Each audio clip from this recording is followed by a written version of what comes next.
pemirsa, kita tinggal ke gawe budak ini tadi. Langsung kita closing. Untuk acara ini saksikan terus. Bukan lagu lama. Untuk acara berikutnya. Oke, sampai jumpa.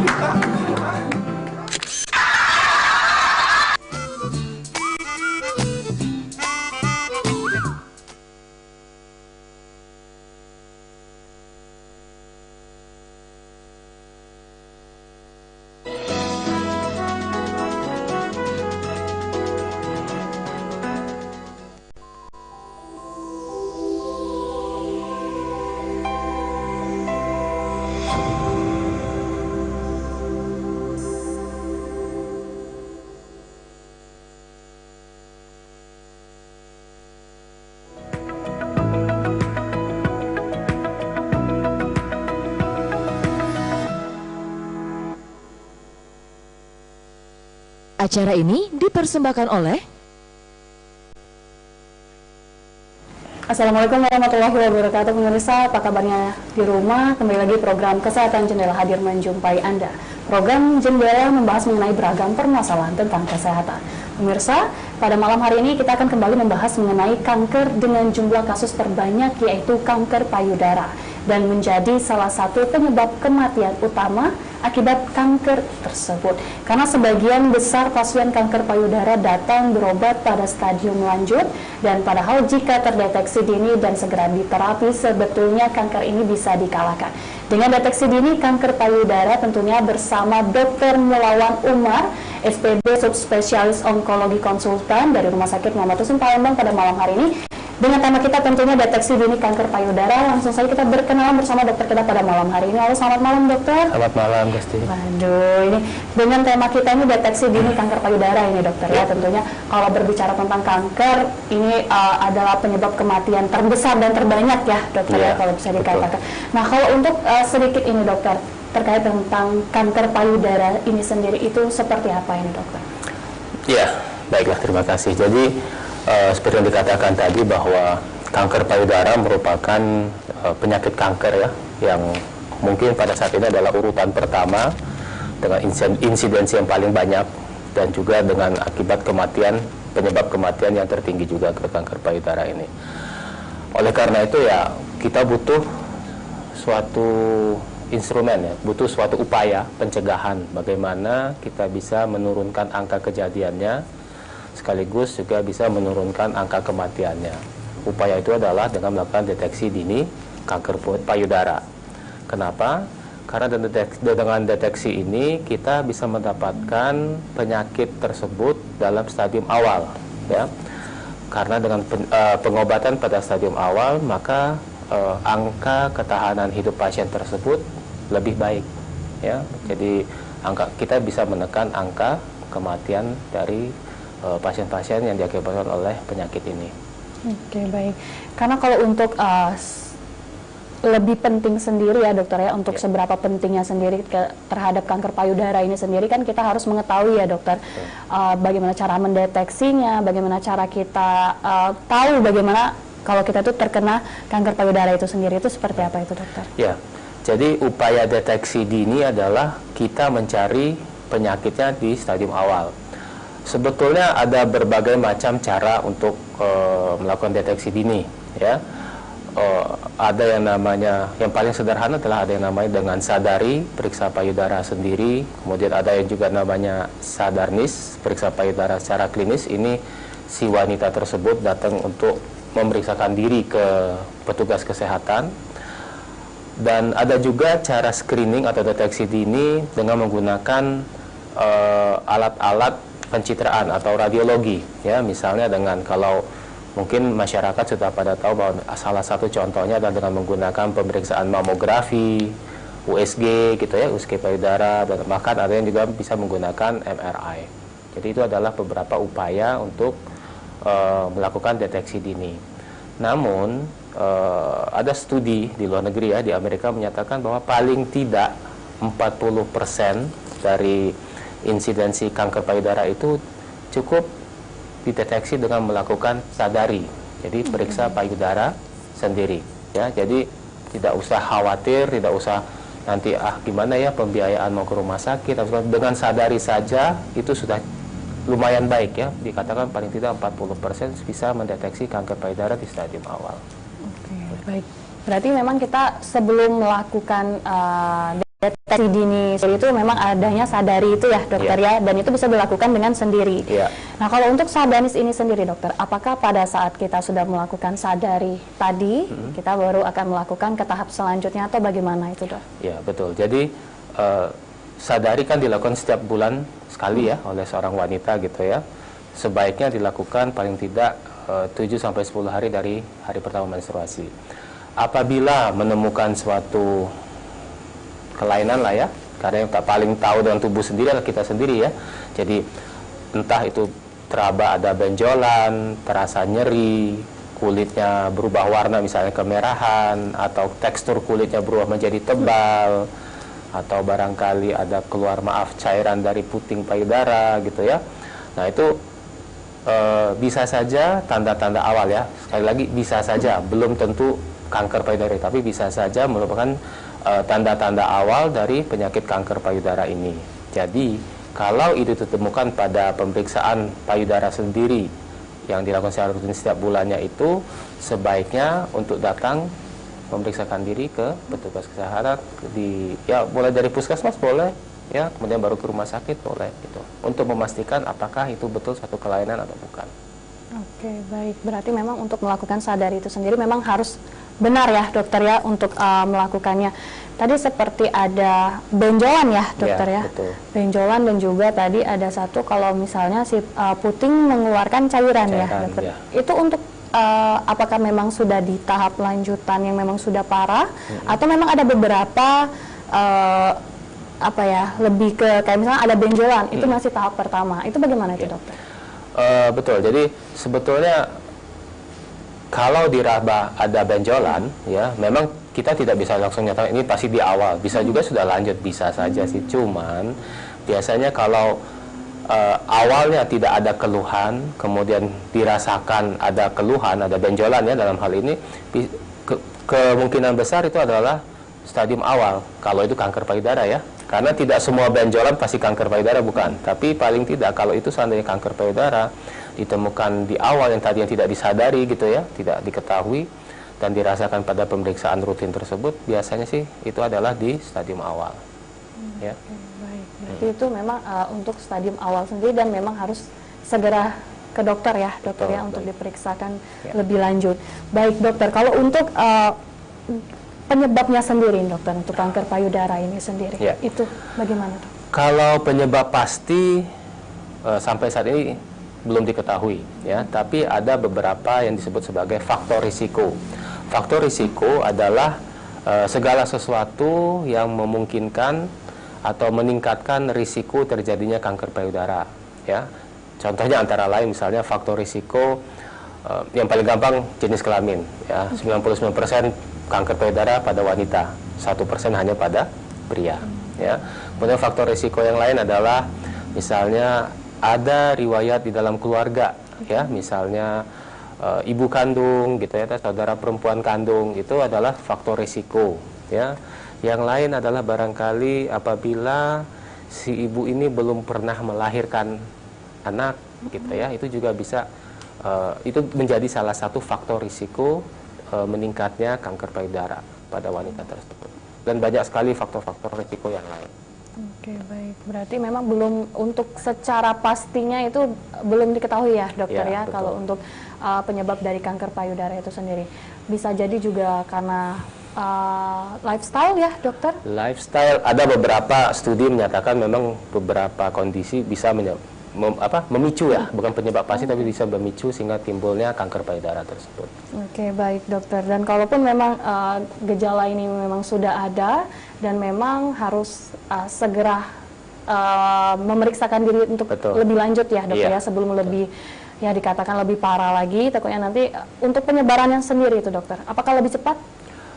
Relatif ya, memang kalau kita ngomongin penyakit apalagi kanker payudara ada berbagai macam tipenya ya, ada berbagai macam subtipe dan masing-masing punya kekhasan sendiri, punya perangai biologis masing-masing gitu. Jadi ada yang memang tumbuhnya lambat, ada yang memang tumbuhnya cepat, dalam beberapa bulan mungkin sudah ada penyebaran, tapi ada yang mungkin sudah 1 tahun, 2 tahun menetap hanya ada di payudaranya saja tanpa ada penyebaran ke tempat yang lain. Oke, baik. Berarti memang untuk penyebarannya sendiri ada yang cepat dan juga ada yang lambat. Betul. Tergantung dari kondisi si pasien sendiri ya, dokter ya? Bisa juga dari kondisi imunitas pasien juga bisa menentukan itu. Oke, baik. Kalau untuk kebanyakan ini dokter, untuk penyebaran dari kanker payudara ini sendiri itu kebanyakan yang lebih cepatkah, dok? Ya gini, jadi kalau kita kembalikan ke epidemiologi, memang pada kanker-kanker payudara yang sifatnya cepat ya pertumbuhannya ya, yang agresif, itu memang kita temukan lebih banyak pada wanita-wanita yang usianya muda ya, biasanya 40, 30, 40 gitu. Tapi kalau sudah mulai 50, 60 itu biasanya sudah pertumbuhannya biasanya lebih lambat dibandingkan yang usia muda. Seperti itu. Baik. Berarti memang untuk faktor usia pun memang berpengaruh ya, salah satu dokter, faktor ya? usia. Oke, baik. Baik, dokter, nanti kita akan lanjutkan kembali, dokter. Dan untuk pemirsa di rumah yang ingin berinteraktif, bisa di 0711364111. Kami akan kembali tetap di Jendela.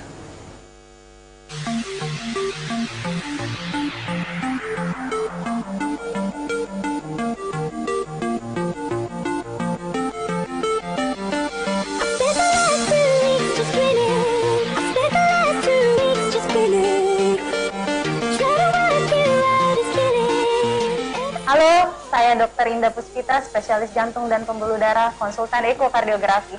Saat ini saya sedang berada di ruang ekokardiografi, unit diagnostik non-invasif Rumah Sakit Muhammad Hussein, Palembang. Penyakit jantung koroner merupakan salah satu penyakit yang memiliki angka kejadian yang cukup besar di Indonesia, bahkan di seluruh dunia. Yang menjadi tantangan adalah bagaimana penyakit jantung koroner dapat didiagnostik dengan akurat. Modalitas pencitraan merupakan target pemeriksaan untuk menentukan diagnosis penyakit jantung koroner yang terkini. Karena dengan teknik pencitraan, maka penentuan diagnosis tidak dilakukan secara invasif, dengan demikian mengurangi resiko pada pasien. Secara pencitraan, kita mengenal ada teknik ekokardiografi, yaitu dengan pemeriksaan stres ekokardiografi. Stres ekokardiografi dilakukan dengan memberikan beban pada jantung, sehingga akan mendapatkan informasi apabila jantung diberikan beban, apakah jantung akan merespon beban tersebut berupa tanda-tanda iskemia.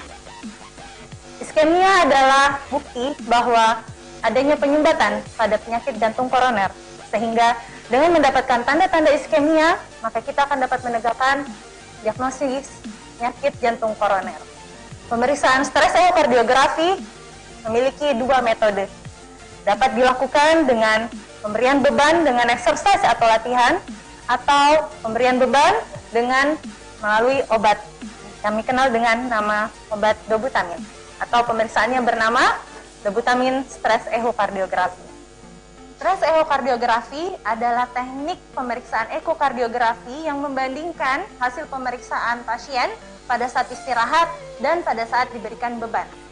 Beban yang diberikan dapat berupa beban latihan, yaitu dengan menggunakan alat dengan treadmill atau alat ergocycle, atau dengan menggunakan obat, yaitu obat dobutamin, sehingga pada saat pelaksanaannya kita membutuhkan monitor dan alat-alat pengukur tanda-tanda vital yang memberikan informasi kepada kita bagaimana kondisi hemodinamik pasien pada saat pemeriksaan dilakukan. Exercise stres ekokardiografi adalah teknik pemeriksaan ekokardiografi dengan memberikan beban latihan pada pasien. Prosedur dimulai pertama-tama dengan memberikan penjelasan kepada pasien dan meminta persetujuan pasien untuk dilakukan tindakan exercise stres ekokardiografi. Persiapan dimulai dengan pemasangan elektroda pada dada pasien, kemudian pengambilan data dasar ekokardiografi yang dilakukan oleh kardiologis atau sonografer. Setelah data-data baseline atau data dasar sudah lengkap, meliputi pengambilan pada beberapa view ruang-ruang jantung untuk menilai gerakan jantung pada saat istirahat, pasien kemudian dipersiapkan untuk exercise atau latihan pada alat. Dengan menggunakan alat treadmill, pasien diinformasikan bahwa protokol yang diberikan akan berjalan dengan peningkatan kecepatan dan ketinggian alat treadmill, di mana Pasien diharapkan dapat melaporkan setiap keluhan yang dirasakan, mulai dari nyeri dada, sesak napas, ataupun keluhan-keluhan anggota badan seperti kaki ataupun anggota gerak atas. Prosedur berjalan dengan memonitor peningkatan denyut jantung pasien, di mana target pemeriksaan adalah minimal mencapai 85% dari denyut maksimal untuk latihan, sesuai dengan umur pasien. Setelah target pemeriksaan tercapai, pasien segera kembali berbaring, pemeriksaan ehokardiografi segera dilakukan dengan mengambil view ruang-ruang jantung sebagaimana gambaran view yang diambil pada saat istirahat sebelumnya. Setelah pengambilan gambar selesai dan pasien dipastikan dalam keadaan stabil, maka pemeriksaan dinyatakan selesai. Pasien dapat beristirahat dan operator atau kardiologis akan melakukan analisis pada gambar-gambar hasil pemeriksaan stres ehokardiografi untuk mendapatkan kesimpulan apakah respon atau tanda-tanda iskemi didapati pada pemeriksaan yang sudah berjalan. Bagi masyarakat yang memiliki resiko untuk menderita penyakit jantung koroner, misalnya berusia tua, memiliki penyakit darah tinggi atau hipertensi, penyakit diabetes mellitus atau kencing manis, kolesterol tinggi, atau obesitas, maka jangan ragu-ragu untuk mengakses layanan ini. Pemeriksaan stres ehokardiografi hanya di Rumah Sakit Muhammad Hussein Palembang sebagai salah satu layanan unggulan dan dapat diakses oleh semua peserta BPJS.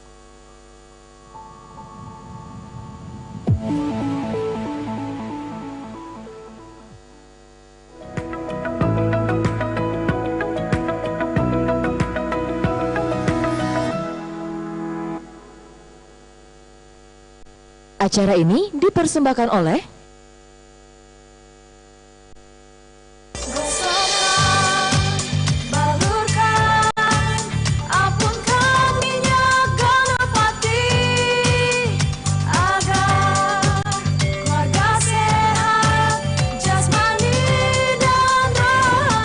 Dimanapun, saya selalu siap membawa minyak gosok Ganapati. Minyak gosok Ganapati telah teruji dapat meringankan panas, batuk, flu, pusing, sakit tenggorokan, masuk angin, sakit pinggang, vertigo, kesemutan, saraf kejepit, dan lemak akibat stroke. Minyak gosok Ganapati mengandung peppermint, bisa menghangatkan dan juga melegakan pernapasan. Ayo manca-bica dolor galo-galo, coba ke minyak gosok Ganapati. Solusi untuk keluarga sehat. Usaha Bali, waras herbal.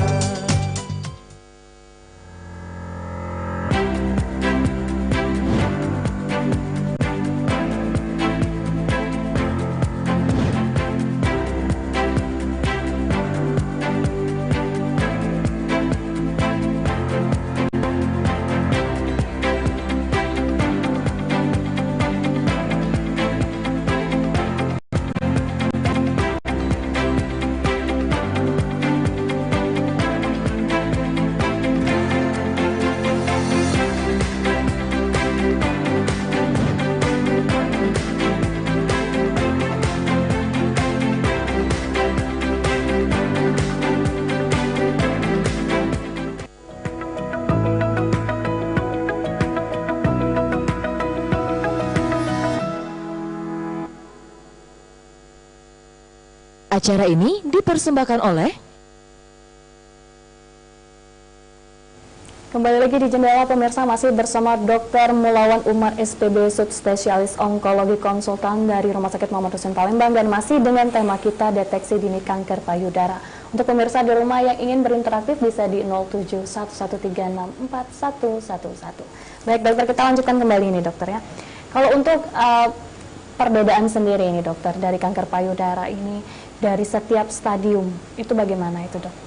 Ya, jadi secara umum ya, tidak hanya kanker payudara, tapi semua kanker rata-rata stadiumnya dibagi 4, stadium 1, 2, 3, dan 4. Kalau di kanker payudara yang kita sebut sebagai stadium awal atau stadium dini adalah stadium 1 dan stadium 2. Kalau stadium 3 dan stadium 4 itu kita sebut sebagai stadium sudah lanjut. Nah, berdasarkan pembagian inilah, maka kita bisa memperkirakan hasil dari pengobatan kita, ya. Dan biasanya memang kalau dari stadium 1, stadium 2, hasil pengobatannya pun akan lebih baik dibandingkan stadium 3 dan stadium 4. Oke, baik. Berarti kalau untuk tingkat kesembuhannya sendiri, dokter, apakah dari kanker payudara ini dari stadium 1, 2, 3, 4 sendiri ini untuk tingkat kesembuhannya itu seperti apa, dok? Ya, jadi kalau tingkat kesembuhan pada kanker, itu biasanya kita menyebutkan adalah ketahanan hidup, ya, jadi survival gitu ya, yang dibagi-bagi dalam satu interval waktu tertentu, 5 tahun, 10 tahun, 15 tahun gitu ya. Jadi kalau di stadium 1, stadium 2, angka ketahanan hidup itu bisa 90-95% kalau mengikuti pengobatan dengan baik gitu ya, tercapai 90-95% gitu ya. Tapi kalau sudah stadium 3, dia sudah mulai turun, bisa 65-70% ya angka ketahanan hidupnya. Dan stadium 4, ya stadium 4 adalah stadium akhir ya, di mana sudah ada penyebaran ke organ yang lain ya di luar payudara. Yaitu hanya sekitar, kalau angka ketahanan hidup 5 tahunnya saja itu kurang lebih 5% ya. Jadi kita nyebutnya bukan sembuh tidak sembuh, tapi menyebutkan survivor rate ya, sampai dengan suatu interval waktu tertentu seperti itu. Oke, baik. Dokter, kalau untuk selama pasien yang ada di kota Palembang ini sendiri, dokter ya, yang khususnya pasien dari Rumah Sakit Muhammad Husin ini sendiri, apakah sudah banyak yang sadari atau memang untuk stadium yang tinggi baru banyak yang baru datang ini, dokter? Baik, ya terima kasih. Jadi sebetulnya ini juga dalam rangka kenapa acara ini dibuat barangkali ya, karena memang terus terang adalah Rumah Sakit Muhammad Husin adalah rumah sakit rujukan tertinggi di Sumatera Selatan ya, mungkin Sumatera bagian selatan bahkan ya, sehingga memang pasien-pasien yang kita terima di rumah sakit kita adalah kebanyakan sudah di stadium lanjut ya, persentasenya mungkin kurang lebih 60-70% adalah stadium lanjut. Yang stadium awal sisanya tuh dalam persentase yang lebih sedikit. Nah, pertanyaan tadi apakah mereka sudah melakukan sadari apa tidak? Ya, kalau kita melakukan wawancara terhadap pasien, sebetulnya mereka itu terutama yang sudah lanjut ya. Kalau yang di awal kita nggak usah komen, tapi kalau yang sudah lanjut, sebetulnya kalau kita wawancara pasien anamnesis ya, dalam kita lakukan, mereka sebetulnya sudah menyadarinya sudah 1 tahun, mungkin berbulan-bulan yang lalu gitu. Tapi mereka tidak datang langsung berobat gitu. Itu masalahnya di situ. Jadi upaya kita mungkin rumah sakit, pemerintah dalam hal ini mungkin dinas kesehatan dalam melakukan sosialisasi dan promosi kesehatan mengenai deteksi dini kanker payudara ini mungkin sudah tersosialisasikan dengan baik gitu ya, tapi PR kemudiannya adalah bagaimana kita bisa memotivasi wanita-wanita yang menyadari bahwa ada kelainan pada payudaranya untuk datang ke rumah sakit atau ke pusat kesehatan lainnya gitu ya, untuk memeriksakan diri betul nggak ini kanker payudara atau bukan gitu. Nah itu sih, kalau itu yang kita amati selama ini di Rumah Sakit Muhammad Husin tuh kebanyakan seperti itu, sudah tahu tapi menunda-nunda untuk melakukan pengobatan itu, seperti itu. Oke, baik. Baik dokter, selain sadari ini sendiri dokter ya, yang harus dilakukan agar kita bisa terhindar ini dokter dari kanker payudara ini sendiri itu apa, dok? Ya, jadi sebetulnya deteksi dini itu sebetulnya juga adalah pencegahan, tapi istilahnya adalah pencegahan sekunder ya. Jadi pencegahan sekunder adalah kita melakukan screening deteksi dini pada wanita-wanita yang tidak ada keluhan. Kemudian ada namanya pencegahan primer. Pencegahan primer adalah kita lakukan promosi kesehatan ya. Untuk kanker payudara sendiri, pencegahan primernya adalah yaitu tadi intinya seperti pada pembicaraan kita di awal adalah bagaimana gaya hidup yang lebih sehat, yang lebih baik ya. Jadi misalnya ada beberapa studi yang menyatakan bahwa misalnya ya dengan melakukan aktivitas fisik gitu ya, olahraga ya, dalam hal ini misalnya 30 menit saja setiap harinya, itu bisa mencegah ya, bisa mencegah timbulnya atau kambuhnya, kalau dia pernah menderita kanker payudara, bisa mencegah kambuhnya kanker payudara pada wanita tersebut. Ada juga yang jelas misalnya alkohol ya, jangan sama sekali kita mengkonsumsi alkohol seperti itu. Kalau untuk nutrisi atau makanan, memang secara spesifik tidak ada yang menyatakan bisa mencegah atau meningkatkan secara pasti gitu ya. Tapi secara umum dikatakan bahwa kalau untuk makanan upayakan itu tadi buah-buahan dan sayur-sayuran dibuat ekstra lah porsinya dalam keseharian. Nah, itu bisa menjadi salah satu upaya pencegahan. Pencegahan yang lain misalnya pada wanita-wanita misalnya nih ya, kadang-kadang ya wanita zaman sekarang kan berkarir gitu ya, sehingga kadang menunda kehamilan. Nah, seperti itu. Itu juga kalau misalnya menunda kehamilan sampai dengan di atas usia 35, itu juga bisa mencegah, itu juga bisa meningkatkan resiko. Itu tadi salah satu faktor resiko. Jadi kalaupun berkarir silahkan, tapi upayakan jangan menunda kehamilan sampai di atas 35 tahun. Terus kemudian misalnya salah satu upaya pencegahan yang lain adalah memberikan ASI kepada anaknya gitu ya. Saya kira saat ini sudah sangat baik ya, di semua perkantoran sudah menyediakan pojok ASI gitu ya. Jadi saya rasa nggak ada lagi alasan untuk tidak memberikan ASI kepada anaknya atau kepada bayinya. Itu beberapa upaya-upaya pencegahan untuk menurunkan risiko terjadinya kanker payudara. Oke, baik dokter. Kalau untuk sadari ini sendiri itu setiap berapa bulan, Dok? Sadari dilakukan setiap 1 bulan sekali. 1 bulan sekali, 7 sampai 10 hari dari hari pertama menstruasi. Ya, jadi kalau misalnya hari ini hari pertama, berarti idealnya dilakukan paling tidak 7 sampai 10 hari dari hari ini. Karena pada posisi tersebut biasanya pengaruh hormon dalam tubuhnya sudah mulai turun, sehingga kalau dilakukan pemeriksaan jaringan payudaranya menjadi lebih mudah untuk diperiksa. Bagi ibu-ibu yang sudah menopause misalnya, nggak menstruasi lagi ya, silakan aja tetapkan tanggalnya sendiri, tapi tetap dilakukan setiap bulannya. Seperti itu. Gitu, oke, baik Ya. dokter. Baik, sebelum kita lanjutkan, kita undang dulu penelpon di pemirsa di rumah yang ingin berinteraktif bisa di 0711364111 dengan tema kita deteksi dini kanker payudara. Baik, dokter, kalau untuk setiap mungkin dikatakan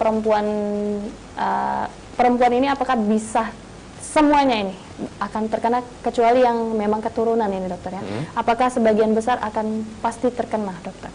Oh ya, tidak gitu ya. Jadi gini, jadi kembali ke faktor risiko ya. Jadi kalau misalnya seorang wanita punya faktor risiko untuk terjadinya kanker payudara, bukan berarti pasti akan menderita kanker payudara, bukan ya. Tapi dia mempunyai kemungkinan berarti ada sekian persen dia mungkin terkena kanker payudara dalam kehidupannya. Tapi sebaliknya, kalau seorang wanita tidak mempunyai faktor risiko tersebut, belum tentu tidak akan terkena gitu ya. Makanya sampai saat ini kita kan juga nggak tahu penyebab pasti timbulnya kanker payudara itu apa. Yang kita ketahui adalah beberapa faktor risiko yang bisa meningkatkan risiko itu. Jadi tidak semua wanita akan menderita kanker payudara. Ya. Berarti memang kalau untuk sebagian besar yang memang adanya keturunan pun bisa Betul. saja tidak dan bisa saja terjadi. Betul. Cuman catatannya adalah untuk saat ini studi-studi sudah menyatakan bahwa yang seorang wanita yang mempunyai riwayat ya dalam keluarganya menderita kanker payudara, dia resikonya lebih kuat. Ya, itu salah satu faktor resiko. Cuma berarti bukan akan menjadi kanker payudara secara pasti, tidak. Oleh karena itu pada wanita-wanita seperti ini sebaiknya deteksi dininya dilakukan lebih awal gitu ya, dan mungkin juga harus betul-betul setiap bulannya memeriksakan diri gitu. Ya, supaya jangan tidak ketahuan tiba-tiba ada benjolan gitu ya, dan tiba-tiba sudah stadium lanjut gitu, seperti itu. Oke, Ya. berarti memang harus melakukan sadari tadi ya, Ya, dokter ya. yang paling gampang itu. Paling gampang ini. Yang paling mudah. 1 bulan sekali itu sadari terlebih dahulu. Kalau memang sudah merasakan ada sesuatu hal yang aneh ya dokter ya, bisa langsung segera memeriksakan diri ke rumah sakit. Baik dokter, nanti kita akan lanjutkan kembali dokter, dan untuk pemirsa di rumah yang ingin berinteraksi bisa di 0711364111. Kami akan kembali tetap di Jendela. Saat Anda dan orang lain memiliki berat badan yang sama, bukan berarti memiliki kualitas kesehatan dan kebugaran yang sama. Hal ini dikarenakan Anda mungkin memiliki komposisi tubuh yang berbeda dengan orang tersebut. Untuk mendapatkan tubuh yang sehat, fokus saat menjalani program kebugaran tidak hanya pada menurunkan berat badan, tetapi juga dengan komposisi tubuh. Dapatkan paket dasar diet dengan harga Rp330.000. Anda dapat memulai diet yang tepat dan sehat di bawah bimbingan konsultan gizi klinik kami. Pada paket tersebut, ahli kami akan melakukan pemeriksaan komposisi tubuh Anda dan akan memberikan menu yang tepat dan efektif untuk mencapai komposisi tubuh yang baik. Untuk informasi lebih lanjut, hubungi nomor di bawah ini.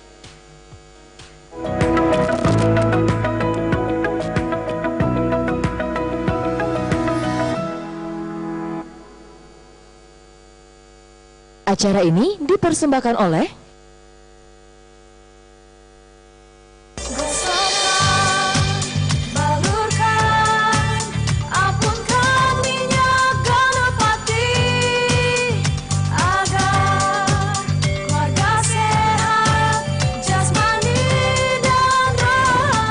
Dimanapun, saya selalu siap membawa minyak gosok Ganapati. Minyak gosok Ganapati telah teruji dapat meringankan panas, batuk, flu, pusing, sakit tenggorokan, masuk angin, sakit pinggang, vertigo, kesemutan, saraf kejepit, dan lemak akibat stroke. Minyak gosok Ganapati mengandung peppermint, bisa menghangatkan dan juga melegakan pernapasan. Ayo manca-bica dolor galo-galo, coba ke minyak gosok Ganapati, solusi untuk keluarga sehat. Usada Bali, waras herbal.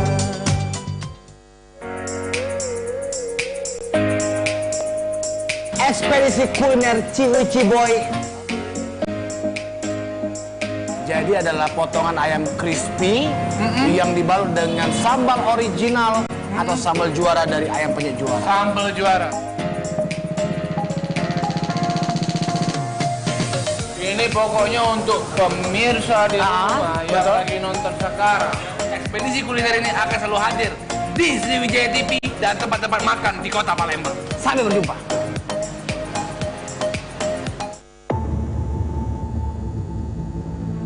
Kamu yakin nak ngajak budak ini ke tim kita? Woi, budak ni ada orang dalam. Onan Iron Man. Nah, lantak. Budak ni ku janjikan gaji UMR tapi tak tahu gawinya apa. Sabar Bailur, daripada kamu nganggur di rumah. Cak Mano, laju apa? Hah? Laju? Lajulah kamu, lanjakan. Ini Thanos kak, Mamang Madrid numbali ini. Ay takut aku mau balik mau jangan balik gitu. Balik kak. Balik mau ngapain? Woi, nak kemana kau? Kak, izin keluar main lu kak, bentar jajan. Ini nangan tak kau. Melo kak.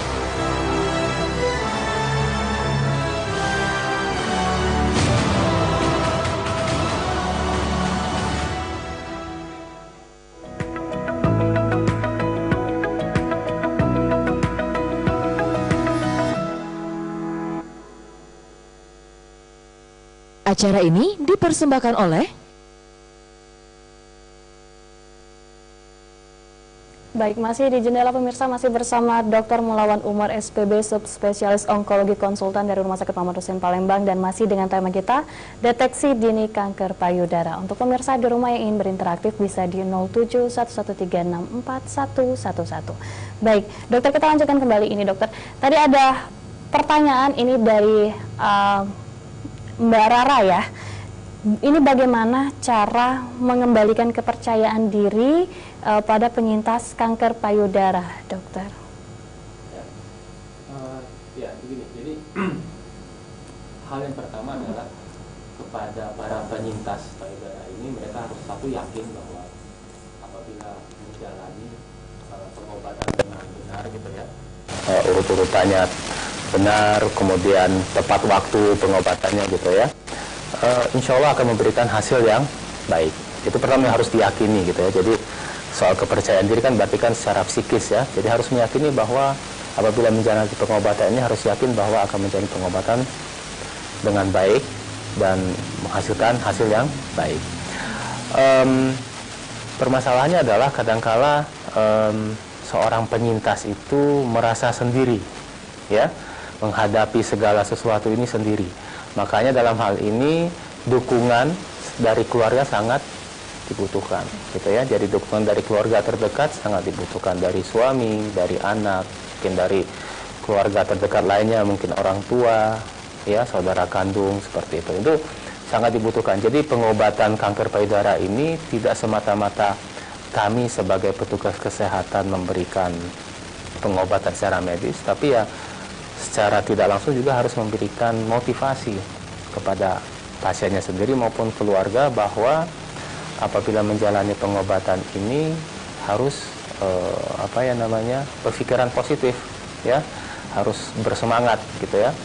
Itu yang pertama. Yang kedua, bisa juga mengikuti, ya tadi karena jangan sendiri tadi, juga bisa mengikuti komunitas atau kelompok-kelompok para penyintas, ya. Di Palembang ini sudah ada, ya, CISC salah satunya, ya, dan ada beberapa kelompok penyintas yang lain yang mengadakan, kadang-kadang ada mengadakan pertemuan secara berkala, gitu ya. Jadi bisa saling berbagi pengalaman, ya, bisa saling mencari solusi bagaimana harus menjalani kehidupan sehari-hari, ya, setelah menjalani pengobatan, ya. Dan kalau tidak salah tadi adalah pertanyaannya kalau sudah menjalani operasi pengangkatan payudara, ya, tadi, ya. Jadi memang ya itu juga itu sebetulnya menjadi salah satu pemikiran kenapa pasien-pasien itu barangkali enggan untuk datang berobat, karena selama ini kan orang taunya kanker payudara berarti kanker payudaranya dibuang, diangkat, ya, dioperasi. Jadi mungkin dalam kesempatan ini juga saya bisa sampaikan bahwa sebetulnya kalau untuk saat ini, ya, bahwa perkembangan teknologi kesehatan, ya, pengobatan, obat-obatannya juga, gitu ya, tidak semua kanker payudara harus menjalani operasi pengangkatan payudara. Jadi kita masih bisa mempertahankan payudaranya, ya, tapi ya syaratnya itu harus di awal penyakit, harus di stadium awal. Maka inilah salah satu pentingnya kenapa perlu deteksi dini. Jadi kita bisa mencegah operasi yang harus mengangkat payudara. Karena kita ngangkut payudara kan artinya kan mutilasi, ya. Kita membuat cacat, betul nggak? Ya, sama seperti kalau di di lengan atau di tungkai itu kan kita lakukan amputasi, ya. Kita menghilangkan anggota badan. Sama juga di payudara kita kan menghilangkan anggota badan. Jadi kalau dapat dideteksi di awal penyakit, kita bisa mencegah atau kita bisa mengupayakan operasinya tanpa harus mengangkat payudara.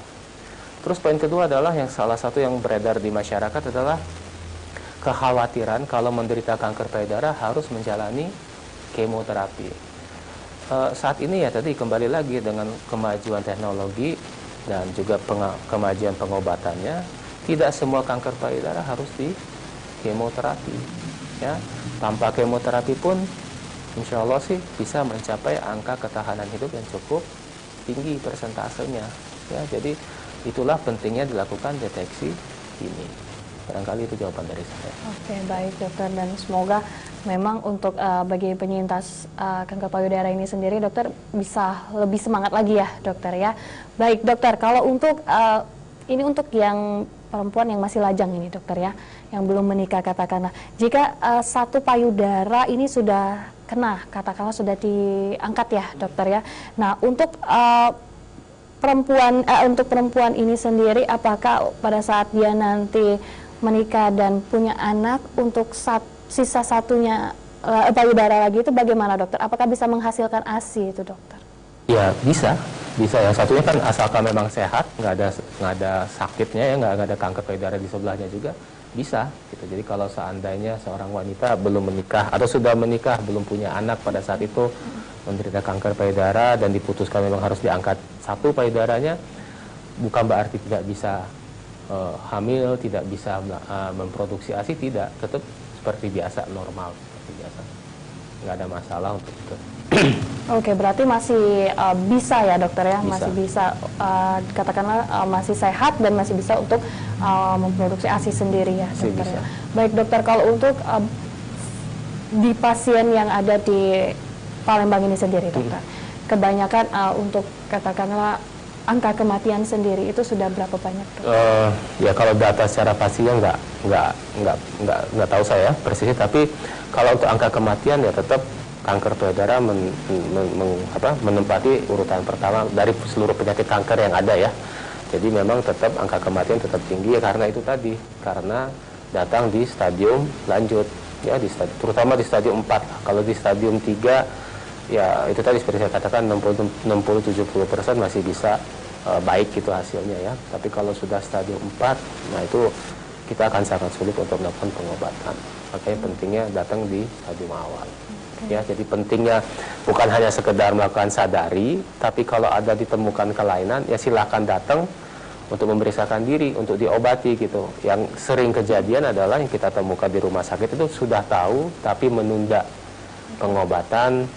Satu mungkin khawatir karena takut, itu tadi ya, takut dioperasi, takut di kemoterapi, atau yang kedua tadi ya mencoba-coba pengobatan-pengobatan di luar medis gitu ya, sehingga datangnya sudah terlambat. Oke. Baik, dokter, kita ada penelpon, kita angkat dulu sebentar ya, dok. Halo, selamat malam. Ya, Ibu Dini? Ya, betul. Ya, Ibu Dini, silakan Ibu, ada yang ingin ditanyakan? Ya, baik Pak Dokter, saya Bu Dini. Saya pernah mendengar ada pengobatan untuk radioterapi kalau nggak salah ya dok ya, dan juga kemoterapi. Itu apa bedanya, dan apakah untuk penderita kanker payudara ini juga bisa dilakukan pengobatan tersebut? Oke, baik. Itu saja Ibu Dini? Ya, ya. Baik, terima kasih Ibu Dini, salam untuk keluarga di rumah. Baik dokter, ini pengobatan ada dua ini dokter, apakah sama ini dok? Radioterapi dan kemoterapi, baik. Jadi gini, jadi kita ngomong di stadium awal lah ya. Kalau stadium 4 kita nggak usah ngomong dulu. Kalau stadium awal, itu pengobatan utamanya adalah operasi. Tetap adalah semua kanker payudara, pengobatan utamanya adalah operasi. Nah, setelah operasi, sering pasien akan nanya, dok, bisa kambuh nggak dok? Ya, semua penyakit bisa kambuh. Nah, cuma sekarang bagaimana upaya kita untuk menurunkan resiko kekambuhan tersebut. Makanya setiap pasien kanker payudara itu pengobatannya tidak selesai di operasi. Ada pengobatan lanjutan atau pengobatan tambahan yang fungsinya adalah untuk menurunkan resiko kekambuhan. Nah, pengobatan tambahan itu yaitu tadi salah satu atau salah duanya tadi adalah radioterapi dan kemoterapi. Kalau radioterapi bisa kita kerjakan di sini di Palembang sudah ada dan sudah canggih gitu alat-alat kita di Rumah Sakit Muhammad Husin. Itu adalah pengobatan dengan menggunakan radiasi sinar ya, kalau bahasa awamnya disinar ya, seperti X-ray gitu ya, disinar. Dan itu dilakukan setelah pasien menjalani operasi ya. Jadi itu adalah pengobatan tambahan dan itu ada indikasinya masing-masing nanti. Tidak semua pasien kita lakukan radioterapi, tapi kalaupun pasien itu terindikasi untuk dilakukan radioterapi, itu bisa dilakukan di Rumah Sakit Muhammad Husin. Kemudian kemoterapi itu juga sama. Kemoterapi itu fungsinya adalah supaya kita bisa menekan angka risiko kekambuhannya, risiko angka kekambuhannya ya. Kemoterapi adalah pengobatan, kita masukkan obat-obatan anti kanker ya, anti kanker melalui rata-rata itu melalui infus, kebanyakan melalui infus, dan diberikannya itu secara berkala, biasanya setiap 3 minggu sekali seperti itu ya. Tapi itu tadi kembali lagi, tidak semua kanker payudara itu harus kemoterapi. Sekarang ini tidak semua kanker payudara itu harus dikemoterapi, karena sudah ditemukan ada salah satu subtipe kanker payudara itu ya, yang kita sebut sebagai luminal, itu paling tidak 60% dari semua kanker payudara yang ada. Nah, artinya paling tidak 60% pasien tidak perlu dilakukan kemoterapi. Jadi ya jangan khawatir dulu bahwa nanti akan jalani kemoterapi apa enggak gitu. Yang penting datang untuk berobat dulu, diperiksakan supaya kita bisa melakukan intervensi atau melakukan pengobatan secepatnya, jangan sampai menyebar lebih jauh. Oke, baik. Baik dokter, ini ada telepon kembali ya dokter, kita angkat dulu sebentar. Halo, selamat malam. Halo, selamat malam. Iya, jangan khawatir dulu, jangan kemoterapi ya Pak. Halo? Halo, selamat malam Ibu Eli. Halo, selamat malam. Ya, Ibu Eli, silakan Ibu Eli, ada yang ingin ditanyakan? Ada keluarga saya. Ini ada operasi benjolan di payudara. Nah, itu berisiko nggak kena kanker payudara? Operasinya itu nyatain dan karena hormon. Terima kasih. Baik, terima kasih Ibu Eli. Salam untuk keluarga di rumah. Baik dokter, ini ada salah satu keluarga dari Ibu Eli, payudaranya ada benjolan ini dokter. Apakah bisa beresiko ini dok? Ya, memang salah satu tanda awal dari kanker payudara adalah timbulnya benjolan. Tapi perlu dicermati, tidak semua benjolan adalah kanker payudara. Ya, dari data epidemiologi mengatakan bahwa hanya 3 dari 10 wanita yang mengeluhkan ada benjolan pada payudaranya, cuma 3 yang betul-betul kanker payudara. Jadi jangan khawatir dulu, datang dulu aja dulu berobat, ya periksakan diri ke rumah sakit untuk memastikan ini kanker atau bukan. Apalagi kalau usianya muda, ya di bawah 30 tahun, itu rata-rata bukan. Ya, tapi kalau di atas 40, nah kita perlu pemeriksaan lebih lanjut untuk memastikan apakah itu kanker atau bukan. Oke, baik. Berarti memang kembali lagi untuk lebih spesifik dan lebih yakin lagi ya dokter ya. Jangan sampai menduga-duga, nanti takutnya terjadi hal-hal yang tidak diinginkan. Jadi memang harus diperiksakan ke rumah sakit ataupun ke dokter ya. Dokter. Baik dokter, nanti kita akan lanjutkan kembali dokter. Dan untuk pemirsa di rumah, kita iklan dulu sebentar, dan untuk pemirsa yang ingin berinteraksi masih bisa di 0711364111. Kami akan kembali tetap di Jendela.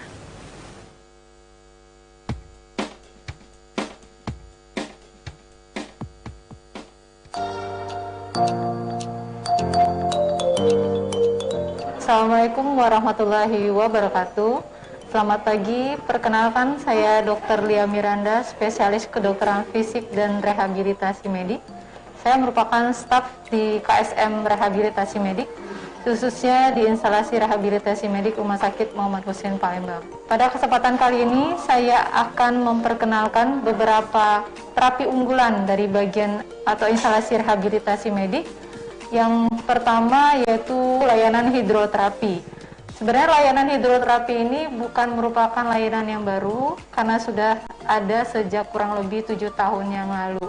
Tetapi tetap merupakan suatu terapi unggulan dikarenakan hanya ada satu-satunya di kota Palembang dan bahkan di daerah Sumatera Selatan. Dari pengertiannya saja, hidroterapi merupakan terapi yang menggunakan media air. Sebenarnya terapi ini dapat digunakan sebagai salah satu alternatif terapi jika pasien mengalami kesulitan ketika melakukan terapi di darat. Dengan menggunakan media air ini sendiri dapat digunakan untuk melatih pasien, baik itu range of motion maupun fleksibilitas daripada sendi, melatih kekuatan maupun endurance kardiorespirasi pasien, bahkan dapat melatih keseimbangan maupun jalan daripada pasien. Terapi dengan menggunakan media air ini memiliki beberapa keunggulan. Yang pertama adalah terapi ini dapat diberikan kepada semua kelompok usia, mulai dari anak-anak hingga lansia, tetapi dengan tetap memperhatikan indikasi maupun konten.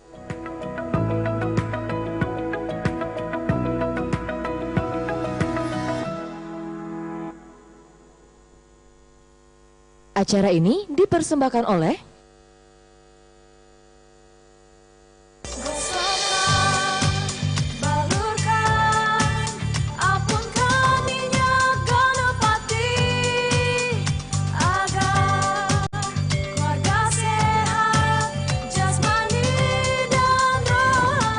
Dimanapun, saya selalu siap membawa minyak gosok Ganapati.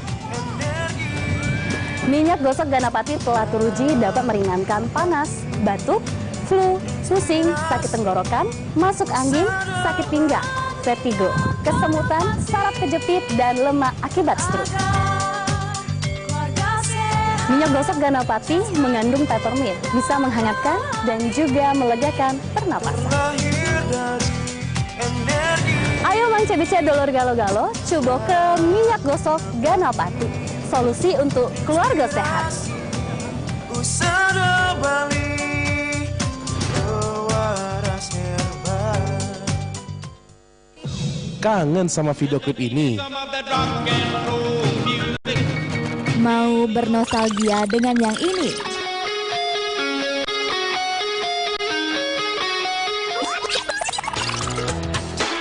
Di sini tempat kalian bisa merequest dan bernostalgia dengan klip-klip lawas.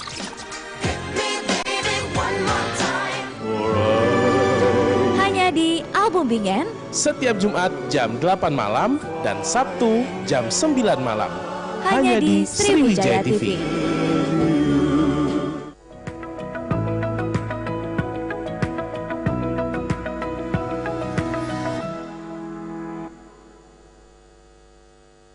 Acara ini dipersembahkan oleh Baik, masih di jendela pemirsa, masih bersama Dr. Mulawan Umar, SPB Subspesialis Onkologi Konsultan dari Rumah Sakit Muhammad Husin Palembang, dan masih dengan tema kita deteksi dini kanker payudara. Baik dokter, kembali untuk sedikit ini dokter dari Sadanis ya dokter ya, dan juga melakukan Sadari itu sendiri 1 bulan sekali, memang khusus untuk perempuan ya dokter. Ya. Untuk pria pun Nggak sama ada. dok? Belum ada. Oh belum ada ya dokter ya? Belum ada ya. Berarti memang 99% itu kebanyakan perempuan yang terkena ya dokter ya. 1% itu pria.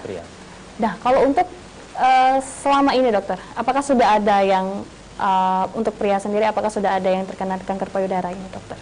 Di rumah sakit kita ada. Ya dalam 1 tahun nggak banyak sih, mungkin 1-2 pasien saja, nggak banyak. Ada. Dan itu apakah dari keturunan dok? Enggak juga sih, enggak.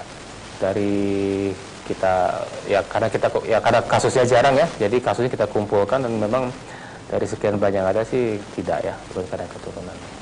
Oke, baik dokter. Sedikit ini dokter, kalau misalnya ini ada benjolan ya dokter ya di sekitar payudara sendiri, kemudian diperiksakan ke dokter dan memang harus dioperasi untuk diangkat, bukan diangkat dokter, benjolannya diambil untuk periksa ya dokter ya. Nah itu bagaimana dokter? Ya artinya gini, apabila ada wanita mengeluhkan benjolan ya, seperti saya katakan tadi, tidak semua benjolan adalah kanker ya. Malah studi ada mengatakan hanya 3 dari 10 wanita yang ternyata kanker ya gitu. Jadi istilahnya kita harus melakukan pemeriksaan histopatologi ya, namanya histopatologi atau biopsi. Nah untuk pemeriksaan itu harus melalui biopsi. Nah untuk saat ini, kalau dulu memang kita melakukan biopsi, kita harus operasi juga sih sebetulnya ya. Kita operasi, angkat benjolan, kemudian kita lihat hasil patologinya apa. Namun sekarang sudah banyak alat-alat baru ya, sehingga kita bisa melakukan biopsi dengan cara yang lebih istilahnya minimal invasif lah gitu ya, tidak harus operasi, dan mendapatkan hasil patologi yang sudah pasti. Jadi kita sudah tahu penyakitnya ya. Jadi memang untuk mengetahui penyakitnya sebelum kita melakukan tindakan definitif istilahnya ya, melakukan operasi ya, kita harus lakukan biopsi untuk melihat apa penyebab benjolannya seperti itu. Oke, baik dokter. Berarti memang harus lebih ini lagi ya dokter ya, lebih yakin sendiri ya untuk si pasien sendiri, dan untuk pemeriksaannya memang memakan waktu ya dokter ya. Pemeriksaannya sendiri sebetulnya sebentar ya. Tindakannya sendiri sebentar, tidak lama. Cuma memang untuk pemeriksaan patologinya sendiri butuh waktu sekitar ya 3-7 hari hasilnya baru keluar seperti itu. Oke, baik dokter. Dokter sedikit dokter, karena kita di segmen terakhir ini dokter ya, pesan-pesan untuk pemirsa Sriwijaya TV di rumah ini, untuk khususnya bagaimana lebih aware sendiri untuk kanker payudara ini sendiri dokter. Baik, silakan. Ya, jadi baik, terima kasih. Jadi sebetulnya yang ingin saya sampaikan pada malam hari ini adalah lakukanlah deteksi dini gitu ya. Saya kira dalam zaman era digitalisasi ini informasi mudah didapat, dan saya yakin para wanita di Indonesia atau di Palembang khususnya, saya kira sudah tahu itu apa deteksi dini, apa itu Sadari, dan saya juga yakin barangkali sudah melakukan pemeriksaan tersebut setiap bulannya. Hanya saja barangkali kalau menemukan ada kelainan, masih ada keengganan untuk memeriksakan diri ke rumah sakit atau ke petugas kesehatan yang lebih mengerti. Jadi dalam kesempatan ini saya menghimbau gitu, kalau memang sudah melakukan Sadari, dan menemukan adanya kelainan, saya harapkan untuk dapat datang ke rumah sakit untuk memeriksakan diri. Ya, tidak semua kelainan pada payudara itu kanker payudara, tapi kalaupun toh ketemu ternyata ini adalah kanker payudara, kita menemukan penyakitnya di stadium awal sehingga pengobatan akan menjadi lebih baik dan angka ketahanan hidupnya juga menjadi lebih panjang. Mungkin itu saja, terima kasih. Oke, baik dokter. Ini terima kasih banyak ini dokter, ini khususnya untuk perempuan-perempuan di luar sana dokter ya, jangan pesimis karena ada anggota keluarganya ini dokter ya yang terkena kanker payudara dan mungkin anak atau kakak adiknya sendiri ini merasa takut ini dokter, pasti ada ketakutan sendiri ya dokter ya. Jadi memang harus tetap menjaga kesehatan dan harus tetap periksakan diri, sadari ya dokter ya, sadari, dan apabila sudah menemukan salah satu gejala dan langsung diperiksakan ke rumah sakit ataupun ke dokter ya. Baik dokter, terima kasih banyak Dokter Mulawan Umar SPB subspesialis onkologi konsultan ini dari Rumah Sakit Muhammad Sun Palembang. Terima kasih banyak dokter, nanti kita bisa bertemu lagi dan berbincang-bincang kembali ya dokter. Dan untuk pemirsa di rumah, demikian dialog kesehatan jendela pada malam hari ini. Banyak sekali informasi yang bisa pemirsa dapatkan karena kami menghadirkan pakar yang ahli di bidangnya. Dan jangan lupa saksikan terus Jendela hanya di Sriwijaya TV. Saya Desti Indaristy pamit undur diri. Terima kasih. Wassalamualaikum warahmatullahi wabarakatuh. Selamat malam.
Acara ini dipersembahkan oleh